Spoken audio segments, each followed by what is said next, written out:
Welcome to lecture for Psych 310. We'll be talking about eating disorders and sleep disorders. So starting off talking about eating disorders. So how can your eating be disordered? Well, it could be eating too little, which is typically what we think of with eating disorders. It could be eating too much overall, too much in a short period of time. It could also arguably be eating as a coping mechanism, so kind of eating in an unhealthy way, not eating for kind of biological sustenance and to keep yourself alive and for energy, but eating to soothe emotions in a way that's not healthy. Any of these things might contribute to some sort of pathological response to the world. It might be considered disordered in some way. So let's take a look at the disorders that are in the DSM, Diagnostic Statistical Manual, related to eating. Arguably the main one would be anorexia nervosa. Primary characteristic is refusal to maintain a minimally normal weight for age and height, which rule of thumb is less than 85% of what's expected for your age and height. And they have these charts, right, for your BMI, body mass index.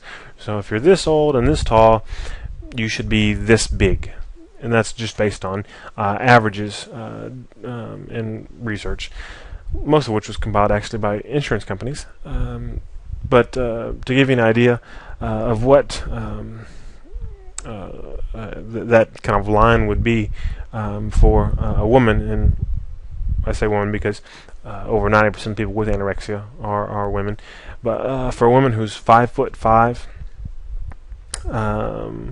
how much do you think she would weigh to be right at that cutoff for anorexia?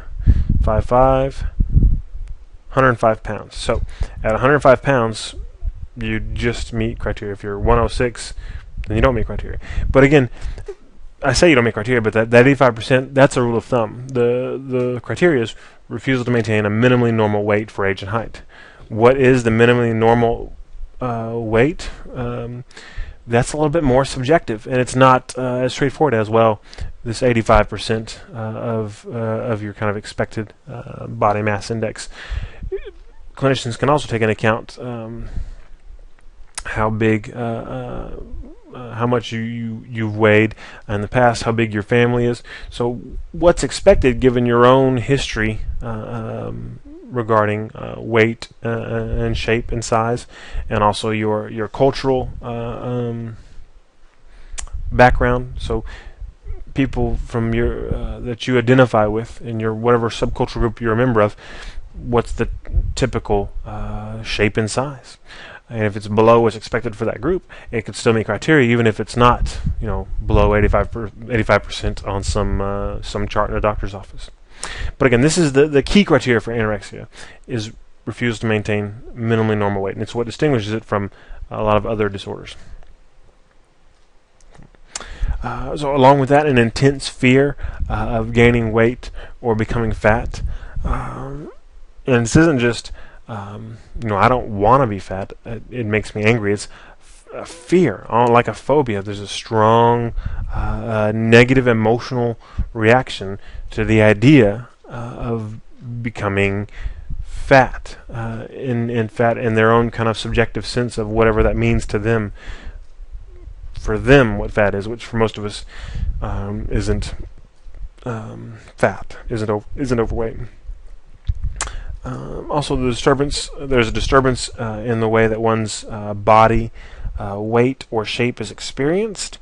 There's undue influence of body or weight or shape on self-evaluation, or a denial of the seriousness of current low body weight. Okay. So let's take them in turn. Disturbance in the way one's body weight or shape is experienced. What that's getting at is a distorted body image. So generally, they think they weigh more than they do, and they think they're bigger than they are. I always think back to one of those TV shows as an A&E, and they had this guy that worked with women who had body image issues. And with one of them, I saw he had her go, and he had a bunch of belts up on the wall. fastened in circles, and told her to pick out the belt on the wall that she thought would fit around her waist. Right, and she looks, and there's looks like really small ones, really big ones, and she picks one out, and he pulls it down, and he puts it around her, and she could fit like both hands inside the belt. Right, she thought that she's bigger than she picked a bigger belt than was accurate, and that distorted or disturbed body image is fairly common in eating disorders, including anorexia. So you can have that, but even if you don't have that, you could also have undue influence of body weight or shape on self-evaluation. So the idea that how much you weigh or what your body looks like influences how you feel about yourself, that in and of itself is not diagnostic of anorexia, right? So it's not influence of body weight or shape on self-evaluation. It's undue influence. You're putting too much influence, too much importance on your body in terms of whether or not you're a good or bad person, right? If I'm 105, I'm good. If I'm 106, I'm crap. I'm a bad person. I gain weight. I'm worthless. I'm unlovable. Nobody could ever care for me. How could they? I'm disgusting, right? If all of your self-evaluation, or most of it, is determined by how you look, that's problematic and indicative of pathology. And the last one, denial of seriousness of current low body weight. So whenever medical professionals can agree that you don't weigh enough and it's dangerous and you're causing your body damage, and yet you're like, no, this is a healthy weight for me. This is good. That would also meet criteria in this, which all this is getting at this idea of being thin. The drive for thinness is so important that there's a bit of a distortion of reality about what's important. Okay. And the last one, amenorrhea, so 3 consecutive menstrual cycles, so not having a period for 3 menstrual cycles. And this only in females who have started the period, obviously. In a girl who hasn't started her period yet, she doesn't have to meet this criteria. This symptom, in some way, I wish wasn't there, because sometimes people will say, "Well, I don't have a problem because I still have my period," and this isn't a symptom in terms of, it clearly tells you if you have it or don't. This is an indicator of how much body fat have you lost. Once you've started to kill your body enough to where you don't have enough body fat to menstruate, then this happens. It's not like, I don't have the disorder if I don't meet this criteria. This is just a marker for, okay, once you've had the disorder long enough, once you've got enough damage to your body, this symptom will pop up. Technically, you couldn't diagnose somebody with anorexia if they didn't have amenorrhea, but you would probably diagnose them with eating disorder not otherwise specified, which is the category you can put when they don't fit neatly into one other category. Okay, so that's anorexia nervosa, and then the other thing about it is there are subtypes, restricting and subtype, or the binge eating purging type. And most people only think about anorexia being about restrictive eating, and most anorexics do have restrictive eating. That's how they get to be below normal body weight. Because remember, that's the key feature. You can't be of normal body weight and have anorexia. So most of them are restricting, but some are binge eating purging types, and most have binged and purged at some point in their history. But the binge purge type with anorexia, we'll talk about bulimia in a minute, but for people with anorexia, it's often a little bit different. It's more of this subjective binge where they'll eat an M&M and then purge. So it's a subjective binge in terms of they ate more than they thought they should have, but it's not more food than most people would consume in that amount of time. But then they'll take some sort of compensatory behavior to get rid of the calories they've just ingested. But although they kind of set up criteria to have these two different types, so far research hasn't suggested that the two types are all that different in terms of response to treatment or etiology, so it may not be an important difference. It may just be anorexia regardless of type. Type may not really matter. Okay, so as I said, we get to bulimia. So bulimia nervosa. Characterized by recurrent episodes of binge eating. And binge eating, defined by the DSM as in a set amount of time, eating an amount of food larger than what most people would eat during a similar period of time. Although sometimes you'll have these subjective binges where it's, well, you ate 2 hot dogs, in 20 minutes. Well, I could probably do that pretty easily, but for this person, that may have been a binge. And one thing that helps clarify is the second part of the characterization of binge disorders, binge eating, a sense of lack of control over eating during the episode. So even if it's not a large amount of food, if they felt out of control, usually you'll still consider that as meeting criteria for a binge. Although technically you shouldn't unless it meets the first criteria as well. But clinicians don't always follow the manual, technically. Okay, so recurrent episodes of binge eating, and then also recurrent inappropriate compensatory behavior to prevent weight gain. Right? So that's purging. Commonly, self-induced vomiting, most frequently done just by gagging, putting the fingers down the throat. People that have done it long enough, they don't even have to gag themselves anymore. They can just go over to the trash can, to the toilet, lean over, and induce vomiting without putting their fingers down the throat. They've mastered that skill. But vomiting, common. Also use of laxatives, diuretics, which make you pee, enemas, fasting, and also excessive exercise as a compensatory mechanism. So anything that you're doing to compensate for the binge, you feel like you've eaten too much, and now you've got to get rid of it, and so you engage in some behavior to get rid of it. Which interesting that most of the compensatory behaviors used by people with bulimia not very effective. They don't work in terms of dieting or losing weight, and they don't offset the damage done by binging. But people feel better. At least some of the negative emotion goes away after the purge. So the binge eating compensatory behaviors both occur on average at least twice a week for 3 months. And again, you have this kind of time thing. So it's not just something that has to happen once or a couple of times. It has to happen with some fair regularity, in part because it's somewhat normative, unfortunately, at least in our culture. A lot of young women, especially college women, will engage in binge eating, and then especially the compensatory behaviors at some point. So you have to do it for a fair bit to meet criteria for the psychological diagnosis. And then similar to anorexia, we have this other piece in here about self-evaluation is unduly influenced by body shape or weight.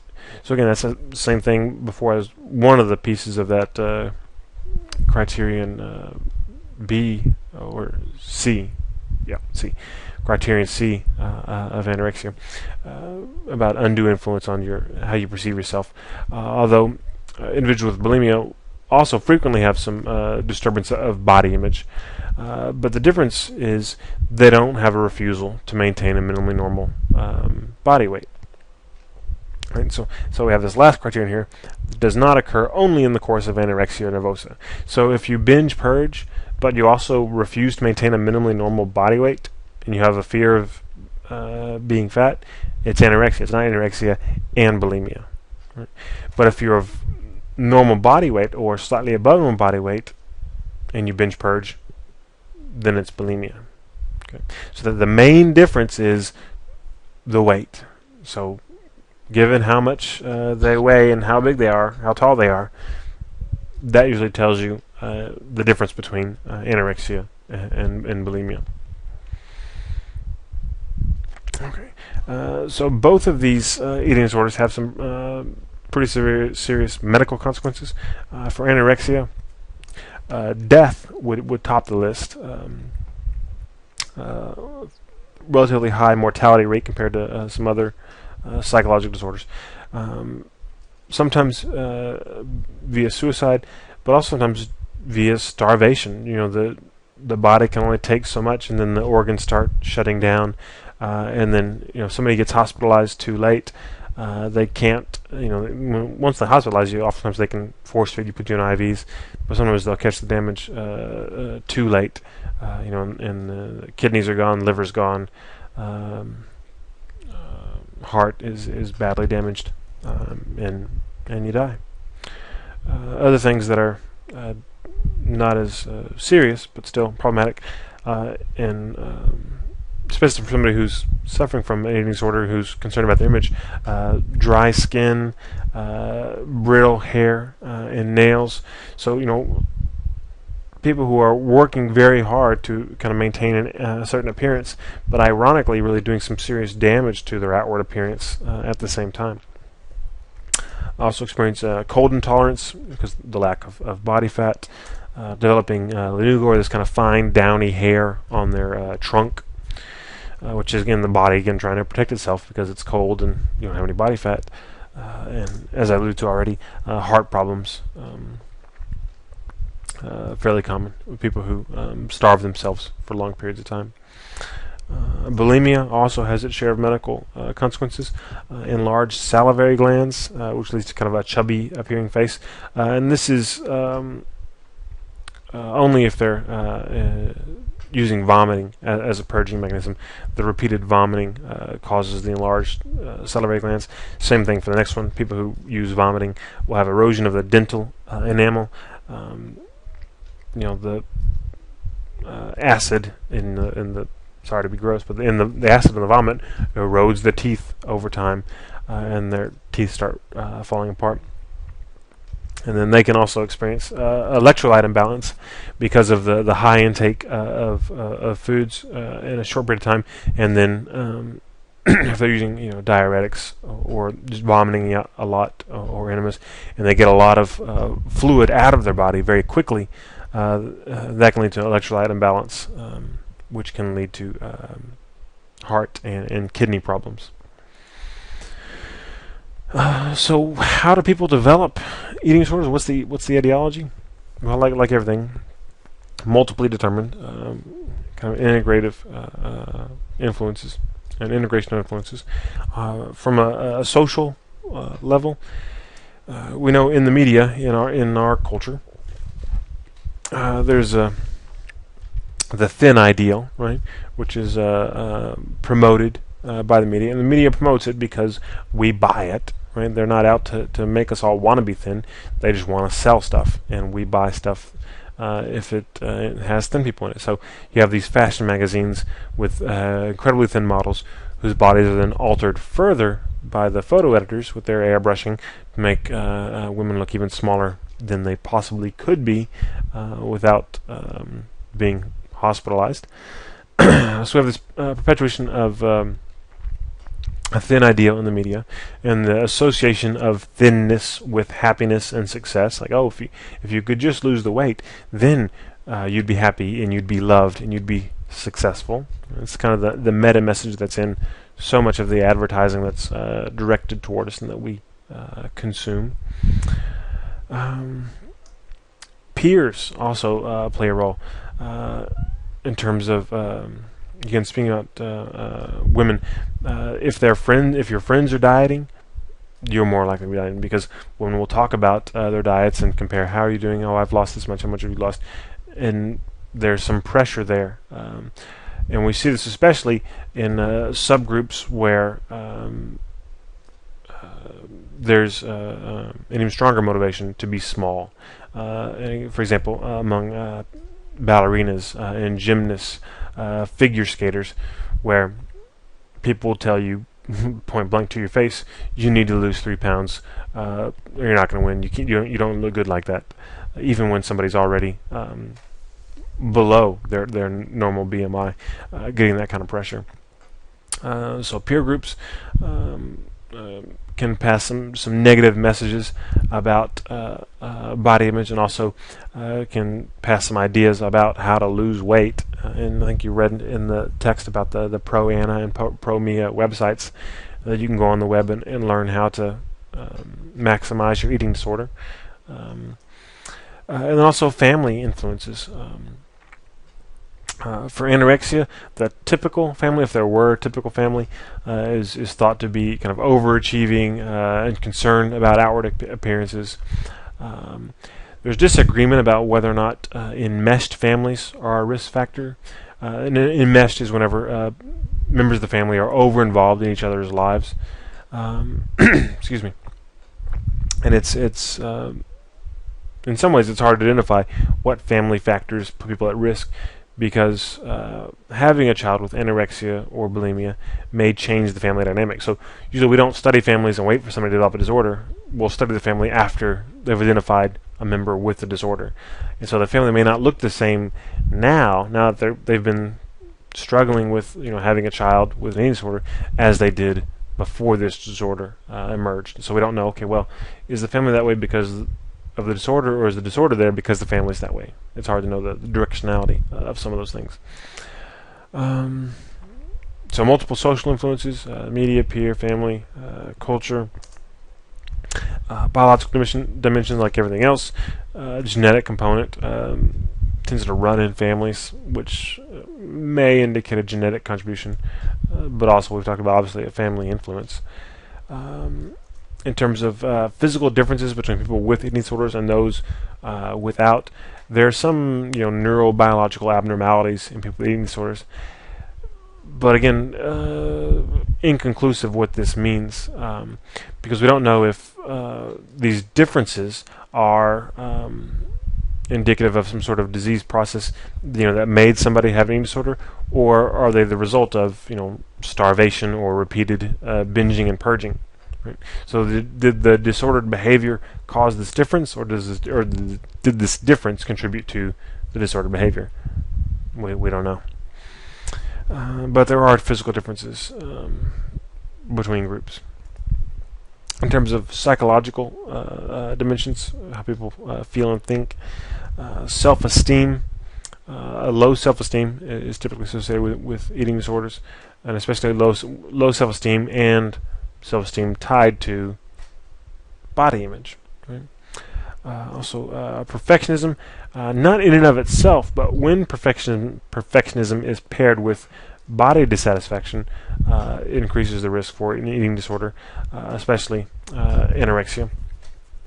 And a couple of my good friends are eating disorder researchers, and the way that whenever I used to talk with them about this stuff, they always felt that the difference between anorexia and bulimia was that anorexias were better at it. And I don't try to make light of it, but that's just the reality of that both groups were striving toward often restrictive eating, but bulimics would fail and they would give in and they would binge, and then they would try to get back by purging, and they would get caught in that binge-purge cycle.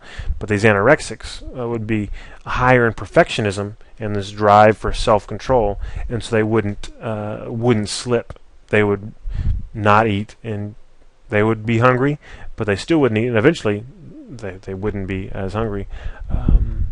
But that they often talked about, people with bulimia being kind of failed anorexics. They're both going for the same thing, but for whatever reason, higher impulsivity, lower perfectionism leads to the beginning of the binging, and then the binge purge cycle is this kind of vicious thing that you can get trapped in and hard to get out of.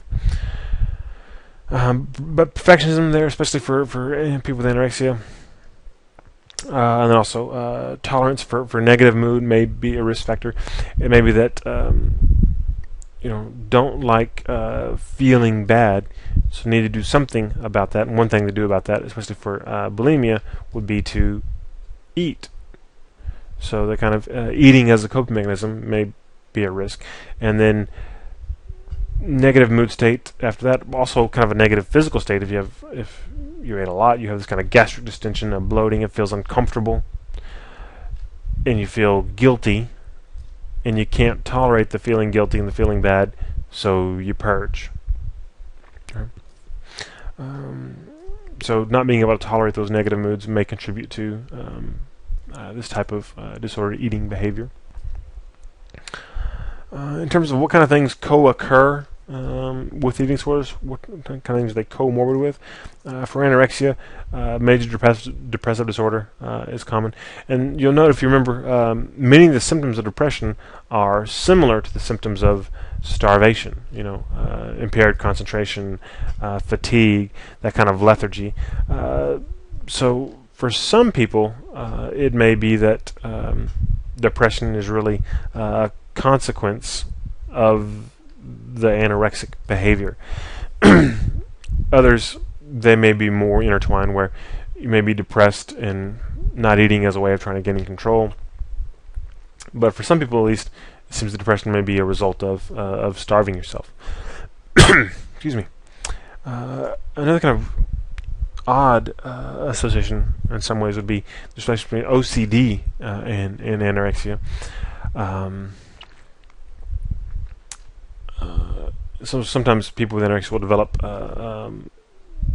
obsessions about food. So not just thinking about it because they're hungry, but really kind of intrusive thoughts about food, and develop ritualistic behavior related to food that rises to a level to go beyond just anorexia and meet criteria for OCD. But beyond that, we also know, based on some research with some soldiers back in World War II, that men that weren't fit for combat but wanted to serve their country, so they volunteered to be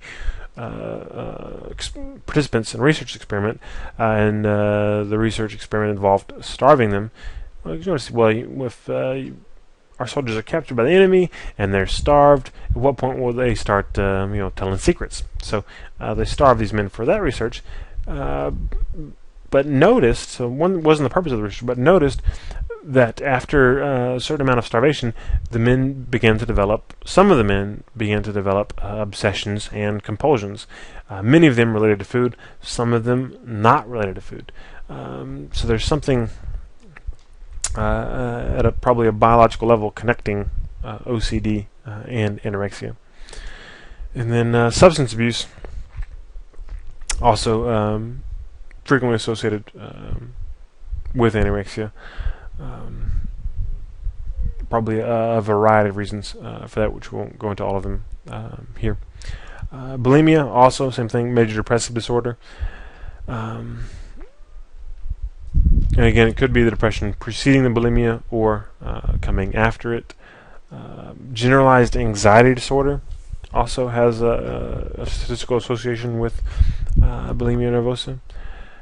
Borderline personality disorder, which we'll talk about in the future, which the key feature of BPD is instability of identity, affect, and relationships.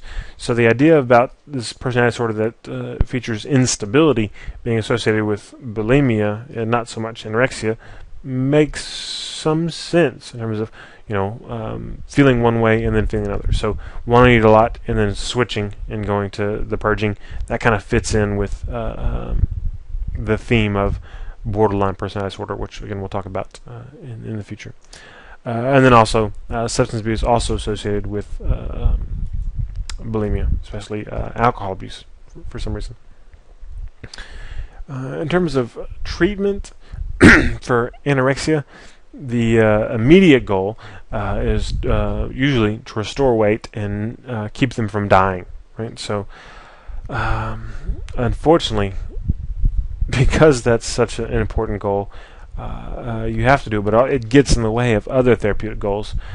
When you have, again, usually these young women hospitalized, and you have an orderly, a nurse, somebody who brings them their food and sits and watches them eat to make sure they're not hiding their food or putting in their cheeks for later to spit out. And taking them and weighing them, very kind of, in some ways, invasive and embarrassing, but that they have to do it to get them to weigh enough that their organs aren't going to shut down. But that process sometimes is anti-therapeutic in other ways. But again, you can't do therapy if they're dead, so it has to be the immediate goal, to restore them to a safe weight, if not a normal weight. Cognitive behavioral therapy for anorexia usually targets the anxiety about weight gain, and then also changing the basis for self-worth. So thinking about that undue influence of body image on self-evaluation, challenging that as a distorted cognition, and looking for evidence that there might be other ways that you're valued, and that you could find love and affection and worth and esteem in the eyes of others than from your weight. And as you're at this weight now, do people look at you and go, "Wow, you look really great, and that's really awesome. We're so proud of you," or are they really frightened by what they see? Family interventions. Usually these are aimed at reducing the dysfunctional messages about food and the body. So getting the family to, usually, for one thing, to stop telling the person that they need to lose weight, if that's going on, but then also at improving communication within the family. In some instances, it's thought that the eating disorder is not a symptom of the individual, but a symptom of the family, that there's some sort of family conflict, and that the child, the adolescent, develops the disorder to distract the family from some other marital conflict, perhaps, so that, because if they're focused on you and trying to make you eat, they're not going to get divorced. Right? So improving communication with the family and family functioning in general may serve to alleviate some of the symptoms. Okay, and then for bulimia, some similar things, some a little different. Antidepressants are sometimes tried, will work for some people, not so much for anorexia. But for bulimia and some individuals, they can help reduce the binge purge episodes, because a lot of the SSRIs do have an impact on hunger and satiety. So, not surprisingly, may have some impact on binging and purging, but usually minor. Usually they need something else beyond just drugs. And so you may get CBT, cognitive behavioral therapy, again. And here you're targeting the eating behaviors and the distorted thinking about the food and the body. So a lot of psychoeducational stuff teaching about how these compensatory mechanisms aren't doing what you think they're doing, and frequently there's a lot of misunderstanding about nutrition for these individuals. One client that I was consulted about, she drank alcohol and thought it would help her lose weight because she thought it would speed up her metabolism, and it actually does the opposite and is fairly high in empty calories. So we're getting the opposite of what she wanted. So she's teaching them about healthy eating, having them practice eating these feared foods. The idea being that, okay, you need to learn that you aren't the slave to food, and that you can have one M&M and not eat the whole bag. So together in this, like in a group setting, we're all going to have one M&M, and then we're going to talk about how we're feeling, and then you're going to see that you don't have to eat the whole bag, and that you're not going to die, and you don't have to go throw up right now because you've ate that one M&M. You can weigh yourself before and after. You feel like you've gained 3 pounds. Look at the scale. You didn't gain any pounds. You ate a 1 ounce M&M. You gained an ounce, if anything, right? But then also the distorted thinking about the body image, really addressing that and trying to get them to have a more realistic perception of their what they look like. So it's fairly effective. And then interpersonal therapy, IPT, has also been used with to some degree of success with bulimia, and this type of therapy focusing on interpersonal relationships. So for people that get IPT, is really their disorder is conceptualized as being a response to interpersonal difficulty, a way of coping with negative emotions, those negative emotions coming from relationship difficulties. So if we can improve your relationship, you'll no longer need this maladaptive coping mechanism of binging and purging. And comparing CBT and IPT, CBT is usually preferred for bulimia because it works faster. IPT kind of catches up a year later in terms of treatment response rates. So if we look at people being treated after a year, CBT and IBT will be similar in effectiveness, but the people undergoing CBT will show a response sooner. But again, if you don't like the CBT as a client, IPT works too. It's just you may have your symptoms for a bit longer. In a journal treatment comparing bulimia and anorexia, it's generally felt by clinicians that bulimia is a bit easier to treat, and that it's pretty rare for somebody to continue having bulimia even without treatment. Often people mature out of it without dying, but up to 10% of people with anorexia continue to struggle with it until they die from it or from complications. So, in some people, really hard. In some people, anorexia really hard to treat, and poor response to a variety of treatments. So, if treatment is so difficult, what about prevention? So, one thing I'd like for you to think about is, well, what can you do to prevent eating disorders? And not necessarily on kind of a global level or national level or even a regional level, but in the people whose lives you touch on a day-to-day basis.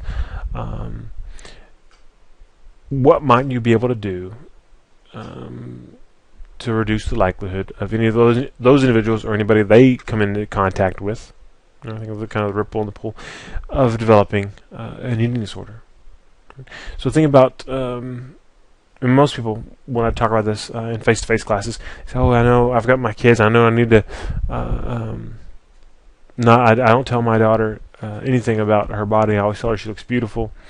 And then when I say, "Well, do you ever say anything about yourself? Any negative comments about your own body?" Well, yeah. Well, that's a message. Right? Even if you say, "You're beautiful," if you say, "Oh my God, I feel so fat, I just ate this," or "Oh, I look horrible in this, I can't stand feeling this way," that's sending a message to other people about your beliefs about body image. And if the people that are easily influenced by you, children, they may internalize those beliefs themselves. So, comments you make about yourself matter. Obviously, comments you make about other people matter as well. And it's not just, it's not just about, obviously don't make negative comments, but be cautious about positive comments about body, especially to young women and little girls. I kind of cringe when people say, "Oh, your daughter's so thin, she's so pretty." It's like, oh, thank you. But don't say that. I don't want those ideas paired. Like, okay, you're pretty, and I'll give you attention if you're thin. Right? It's like there are plenty of other things you can compliment somebody on other than their body, and they probably don't need that message from anybody about, "Oh, wow, look how thin you are," because all it does is kind of promulgate that thin ideal, which for many people, ultimately as adults, not realistic given their genetic predisposition. So just find other things to compliment people on, or if you really want to compliment them on their body, just tell them you think they look really healthy. Okay, so let's move on now from eating to sleeping. So the sleep disorders, there's a pretty strong relationship between sleep problems and psychopathology in general, right? Most of the other disorders we talk about often involve, if not as a symptom, then as associated a feature, some sort of problem with sleeping. Remember, criteria for depression, insomnia or hypersomnia, as one of the potential criteria.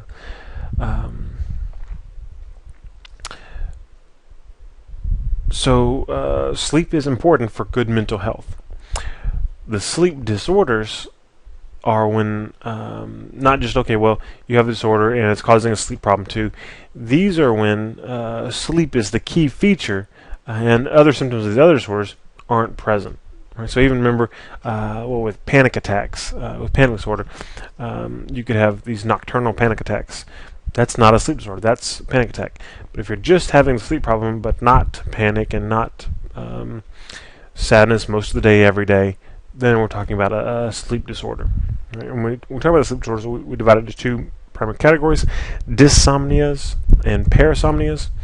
Dyssomnias generally being related to problems getting to sleep, staying asleep, or getting adequate quality sleep. And parasomnias being things when you have abnormal behaviors during sleep, like sleepwalking or nightmares.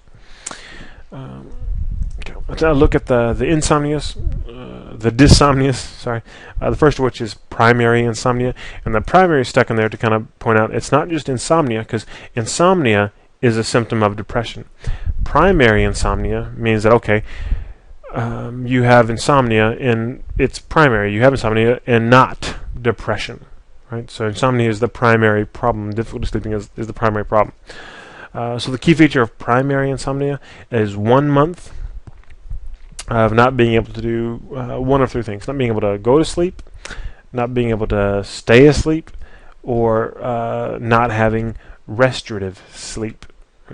And restorative sleep means, so you may be able to go to sleep at 11 o'clock and sleep till 7, nice 8 hours, but you wake up and you feel exhausted. That would still meet criteria for insomnia. Okay, so pretty straightforward. Primary insomnia, can't go to sleep, stay asleep, or not getting that restful, restorative sleep.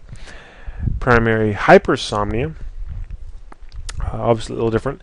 Also 1 month of excessive sleepiness,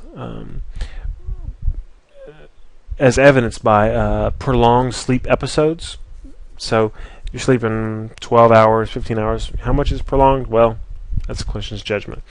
But sleeping more than most people your age would sleep for a month.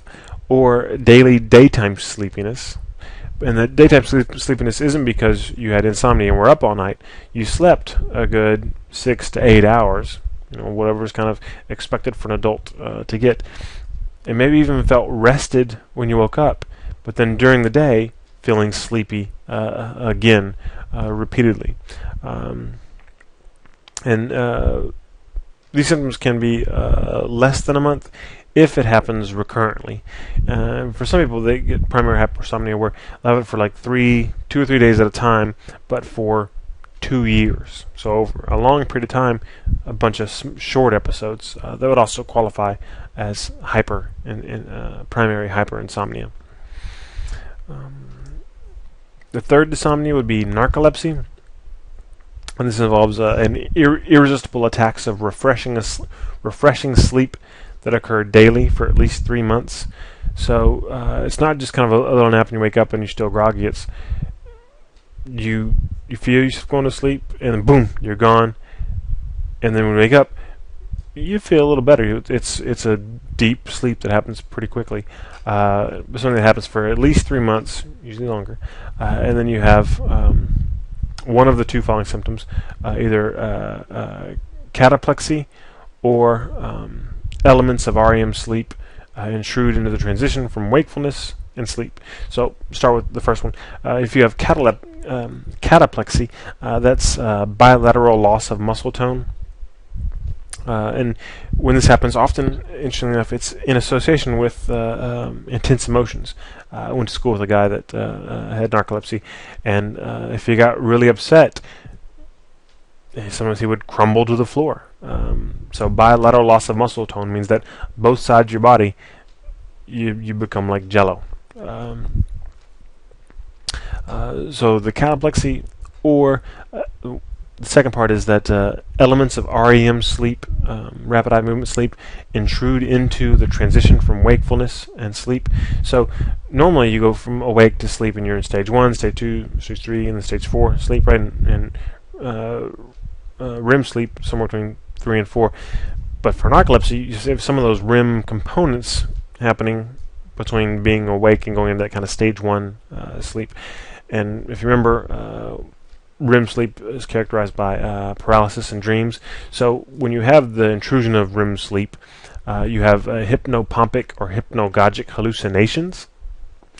So in hypnopompic, hypnagogic, the difference is as you're falling asleep or as you're waking up. Either way, you have these hallucinations. So it's almost like you're half asleep, half awake, sort of dreaming, but you're awake enough that it's more like a hallucination. Or you might also experience sleep paralysis, which, remember, during REM sleep you experience a paralysis, but you're sound asleep, so you don't notice. Okay, so that's narcolepsy, basically falling asleep. And for some individuals, related to stress, and also if they don't get kind of their regular scheduled sleep, more likely to have an attack. But sometimes it can be unpredictable.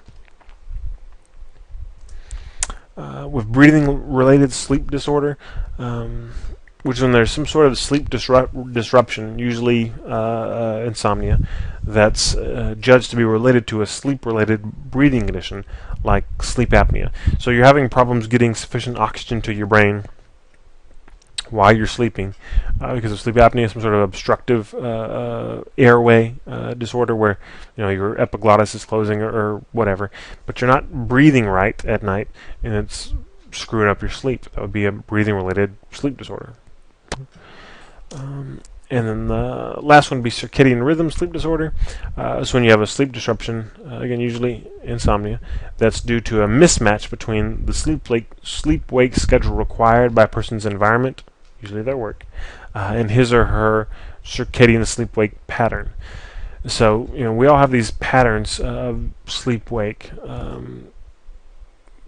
Sun goes down, sun comes up, and we get on a schedule. Our body's on a schedule. And if we're forced to change from our typical schedule, we can have sleep disruption. There's different types. You can, shift worker type or jet lag type. Right. So shift workers, when they get their body used to one shift, the 11 to 7 shift, and then they have to switch to the 9 to 5 shift. You can't. It's hard to get your body to change when it's going to sleep, or if you go from one country to the next with significant difference in time zone, you experience the symptoms of jet lag, which are related to sleep disruption, because your body's off from what you're trying to make it do. So how do we help people with dyssomnias?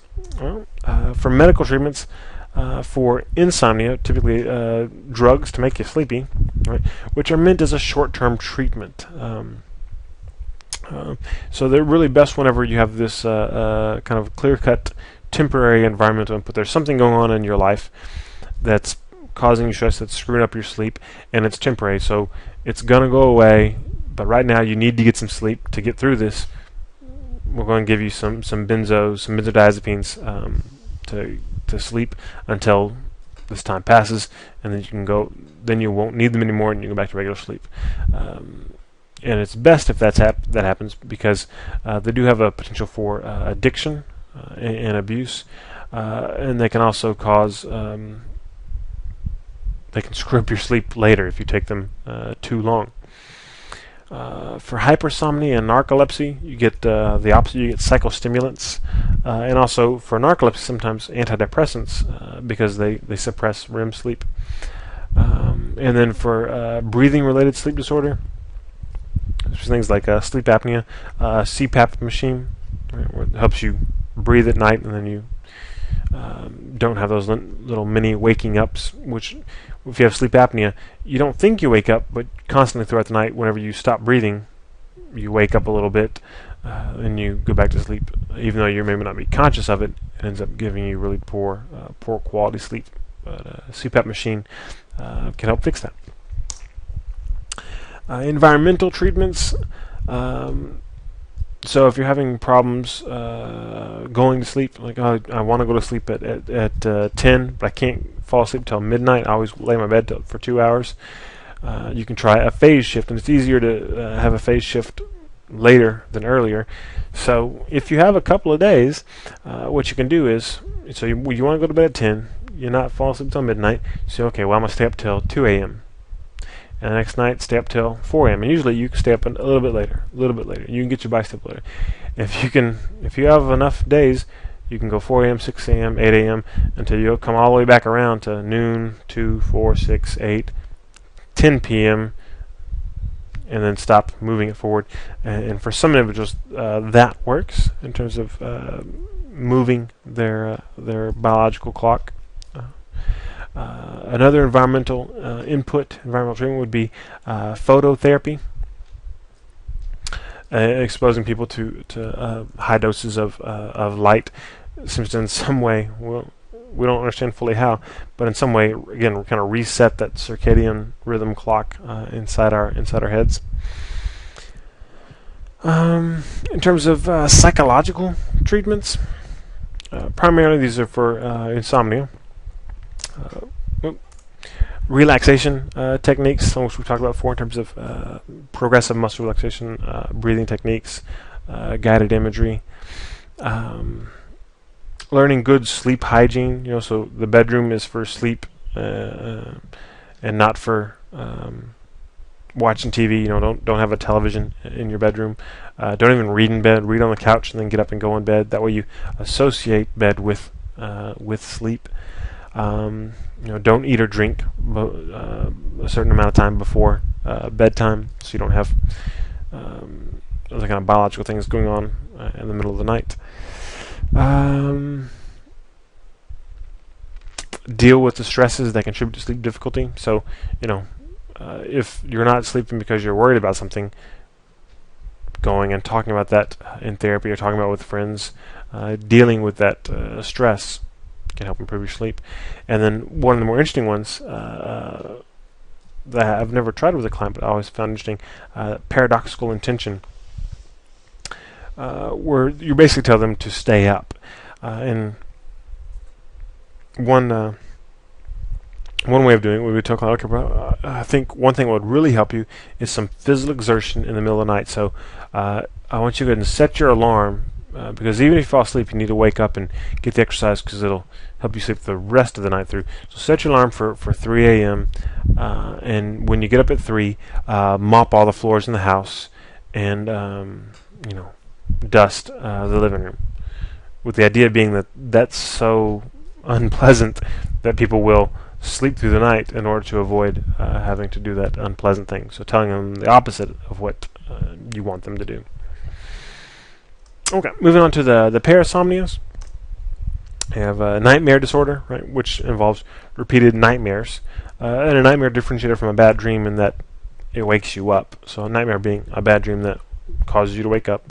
So repeated nightmares, and the person quickly becomes oriented to where they are upon waking, right? Which distinguishes, as we'll see, from sleep terror disorder. So nightmare, you wake up and you go, oh my God, such a scary dream. The scarecrow is coming after me. Whatever. That's a nightmare disorder. Sleep terror disorder is abrupt waking from sleep, often with a panicky scream, intense fear, and signs of autonomic arousal, so high heart rate, fast respirations, and then being relatively unresponsive to being comforted immediately, and no dream recalled. And if you don't fully wake them up and they go back to sleep, they'll be unable to remember the episode later. They'll have amnesia for it. So a little different than nightmares. And it seems that when the sleep terrors happen, from studying people in sleep labs, they really weren't having a dream, because the sleep terror occurs in non-REM sleep. So they weren't having a dream, but they sure do wake up scared. may be related to panic attacks in some way. Sleepwalking disorder, obviously getting up and walking around while asleep, and similar in some ways to sleep terrors because they're difficult to waken, and will have amnesia for the episode. If they may get up, walk around, go back to bed, and you're like, what the hell? Next morning, you're like, why are you walking around? And have no memory whatsoever of that happening. So how do you treat these odd events during sleep, these parasomnias? Typically, people tell you do nothing. They frequently, most frequently occur in children, and most kids that experience these things grow out of it without any intervention, without having being taken to a psychologist where they may feel weird about having to go talk to the crazy guy. So doing nothing is often fine, and eventually, a couple of weeks, they'll stop doing it. If not, if they don't stop, or if it's especially disruptive to a family, one thing that has been shown to work, kind of a behavioral thing, is scheduled wakings or awakenings, where the parent, somebody will set the alarm and wake them up a few minutes before the events typically happen. If there's any kind of regularity to it, it's about 2 a.m., it's about 3, set the alarm before that, wake them up, and then they become fully awake, and then their sleep cycle starts over from there, and they may miss that event that typically happens, and then you can eventually phase that out, move the wake-up time further and further back till you're just waking them up in the morning, and sometimes that will, if not get rid of the parasomnia, at least reduce the frequency of the parasomnia to the point that it's no longer significantly causing impairment or distress in the family. Okay, so we've talked about eating disorders and sleep disorders. We should drive home again that the things we talk about here are all aspects of human experience. We all eat, we all sleep, we all have times whenever we have difficulty sleeping, or we maybe feel more tired than we think we should. Most of us, if you're a member of this kind of Western culture, have concerns about how your body appears to other people, and how you feel about it, and how you feel about yourself when you weigh more or weigh less, and the kind of the struggle of managing that. So again, these are all parts of the human experience. So some people will experience more problems with them, and then sometimes develop other behaviors that other of us don't engage in with any kind of high regularity in terms of binging and purging, and then it becomes problematic and becomes something we label as a disorder. Okay, that's all for now. Take care.